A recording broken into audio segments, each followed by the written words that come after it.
sisi tumekuja kukupeni mkono wa pole. Tumepata taarifa ya msiba, kwa bahati mbaya hatukuwahi kuja kuzika, lakini leo tukasema basi tuje kukupeni mkono wa pole. Mwenyezi Mungu akupeni subira. Kilichoko mbele yetu ni kumwombea dua mwenzetu aliyetangulia mbele ya haki.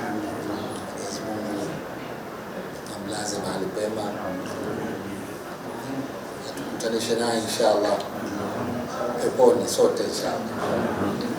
Allahumma ighfir lahu warhamhu wa'afihi wa'fu anhu wasilhu bil ma'i wal thalji wal barad wa naqqihi min al khataaya kama yunqqa thawb al abyad min al danas.